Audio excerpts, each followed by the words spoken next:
Good day, and welcome to another edition of the Military and Foreign Affairs Network. I'm your host, the voice of reason. I wanted to do a quick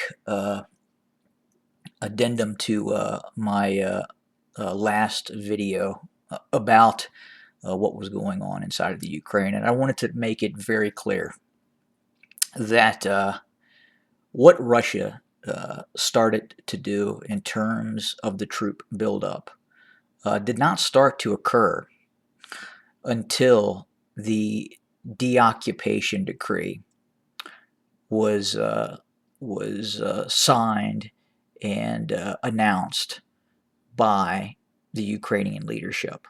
So just to make that clear in truth and transparency, it was cause and effect.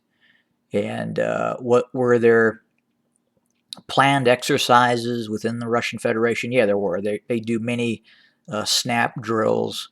It is a very well prepared military from where it was back in 2008 and before.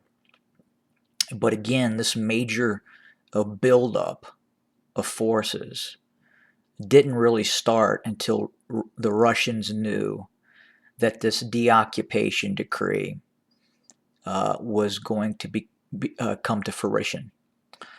The Russians see this as a red line, as a possible declaration of war.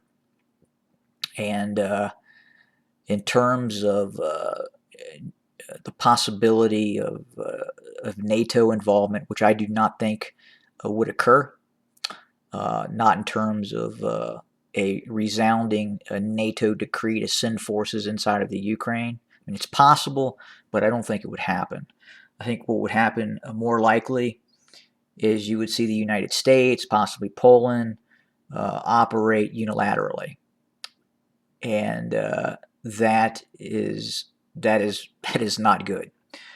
If the United States commits forces into this conflict, this will be probably one of the worst mistakes the United States has ever committed in its history.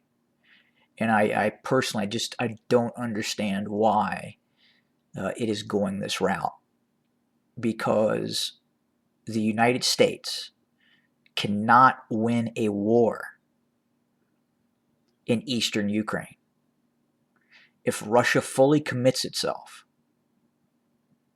and takes extremely aggressive action against Ukraine, or against what it sees as aggressive action by Ukraine, whatever happens, if there's a conflict between Ukraine and Russia, and the United States tries to get involved, this is going to dissolve into something nobody wants.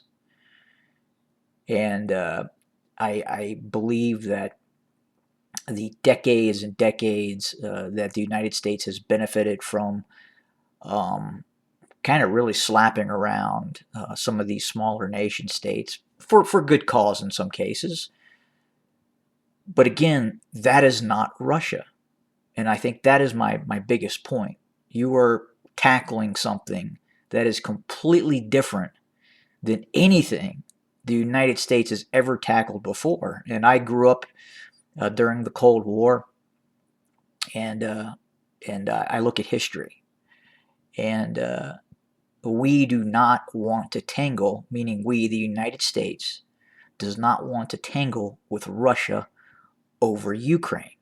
It is a no-win situation, period. Look at World War II.